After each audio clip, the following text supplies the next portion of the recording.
use AI effectively, I highly recommend this 3-hour workshop on AI tools and ChatGPT. Usually, you have to pay for this workshop, but the first 1,000 participants can join for free.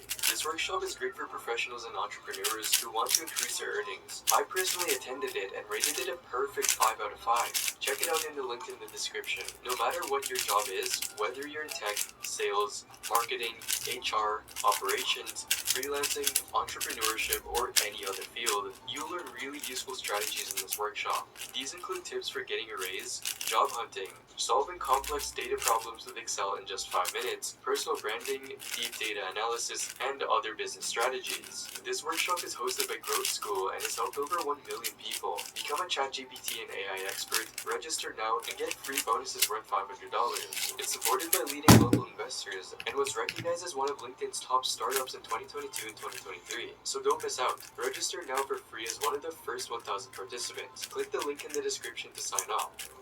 Shows that's worth money is his car, the McLaren. He's made like 1,000 shorts about how much money he spends filling up a McLaren's tank.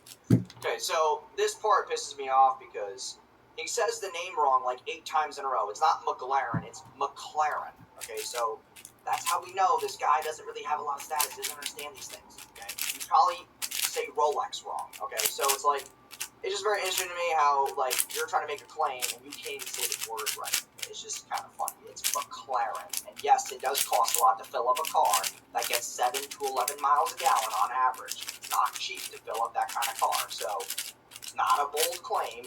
It's not to trigger anybody. It's actually just a fact of the matter. Even though Jason tried his best to explain his way out of Moyu's criticism, it felt like most of the points he made were just giving Charlie's claims more legitimacy, as Jason merely went on to flex how much it cost to fill up his McLaren's tank, and how Charlie was just pronouncing the name wrong. Hilariously, the response video that Jason posted is still the second most viewed video on his channel, as he tried his best to explain why he wasn't really insecure, and how Charlie was just jealous of his Bad.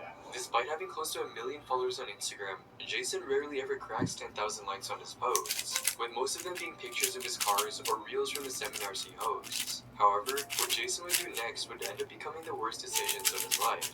It was no surprise that Charlie landed some hard blows, which forced Jason to move towards a more violent route. After having no real response to the criticism, Jason went on to challenge Charlie to a boxing match, which for viewers aware of the beef between Charlie and Sneeko, it wouldn't be the first time someone challenged Charlie to a fight. The funny part is that I don't need to be in shape. And you know what? I'm going to make this statement in the video. We should do a boxing match with him because he does not. I'll box this guy. I'll do something with him because I guarantee you he can't outrun me in a mile. Okay, I can still, to this very day, with the amount of times that I don't work out, I can still run a 6-minute mile, maybe 5.5-minute mile. I can still pull that shit off. Jason obviously didn't take Charlie's critique too well, and he was terribly mistaken if he thought he could beef with Charlie, not Do it on camera. That's not even doing it justice. He is so proud of it. He was wearing that like a Boy Scout badge on his jacket. He then continues to tear down Patrick's logic behind using the copyright system to dox his critics. Think or let my video be taken down? He's afraid it has to be doxed if he wants to conquer the dispute. YouTube jumps in and says, well, you can also hire an attorney if you want to represent yourself. Well, yeah, this is business, right? People have a complaint against you. You can't just be a nobody and hide behind the anonymity, right? You don't even have a real complaint. You have hurt feelings and thinning hair from the stress of being such a whiny loser. This is a ridiculous statement that just because you're in that field, you need to be doxed. It's just, the way he talks about it, it just comes with the territory. You're out of your gourd. Like, you've lost your marbles. I also can't stand the way he talks. He actually just sounds like what I imagine every Reddit mod who thinks their job is the most important thing in the world sounds. Every streamer who makes it big literally does it thanks to their fans who dedicate their time watching these streamers and supporting them. And the really foul part about all of this that my little noodle will never be able to wrap itself around is a streamer calling their audience broke or poor. Bub, your wealth was built on their backs. Them watching you supplied you with money through the ads that get played to them. Them directly donating to you took their money and gave it to you. If they weren't watching you, you would be getting no sponsors, which make up a lot of streamers' income. You need them, and you are dropping trouser and shitting in their mouth right now by just insulting them. What's more odd is the fact that Pokimane made a few tweets 3 years ago talking about a similar issue when a streamer was called out for asking her fans to subscribe to her Twitch, as it did cost that much money. But a sub is $5 at maximum in whatever your currency is. Because 3 years ago, she made these tweets in response to someone who was like shaming their audience over like not donating $5 or subbing for $5. I saw people passing around these tweet links, and like she clearly was able to recognize then, like, hey, a lot of people that want you might not be in the best financial situation, but that doesn't mean you need to be, nasty to them about it or make them feel bad about it or try and shame them or insult them. And then 3 years later, she just did. Even though Pokimane did say that she was considering to reevaluate the price of her product, it's still the same on the official website, and as more time passed, people have seemed to have forgotten about the whole incident. It remains to be seen how the whole situation will play out in the future, but as long as Pokimane has her loyal fans by her side, she will keep selling cookies no matter what the price is. However, Pokimane was not the only person on this list who was called out by Penguin's ear for being blinded by their greed, because the next YouTuber decided to completely abandon their fans in exchange for easy money. Bubblecop started out as any other YouTuber does, but with Views, he has an audience, but I would wager guess he's lost like 90% or 95% of his total viewer base.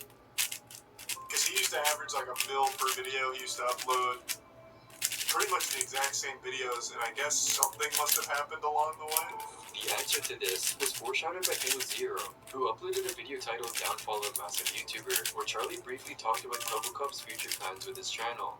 We need to remove the human element. Yes, it's we need robots. We need computers. That's spoken like a man who really cares about the content. If I'm to own 5 million channels, I realize the weakest link is the goddamn human. Organic is cringe. Machines are the way to do it. In the video, Bubblecop mentioned his plans to move towards his Toon critic. He used to go by the name of FlameAmigo619 and was a proud user of the site fanfiction.net. He would write a handful of stories about multiple properties, including Sonic the Hedgehog and My Little Pony, of course. However, one of the more interesting franchises listed was Thomas the Tank Engine, and people soon find that he brought up a story called Thomas the Romeo Engine and published it in February 2008 when he was just 16 years old. In this story, he goes into semi-detail about two trains basically going down on each other, to put it bluntly, and it's absolutely hilarious to read and somehow more autistic than the Brony stuff, but I digress. Funnily enough, after he was being made fun of for this, he would delete that story and update his bio, but it was too late as it was already cemented in internet history. Toon Critic even used to do fandoms for the show as well, with a small handful remaining as these were posted well over a decade ago now before he took them down. I didn't lose it.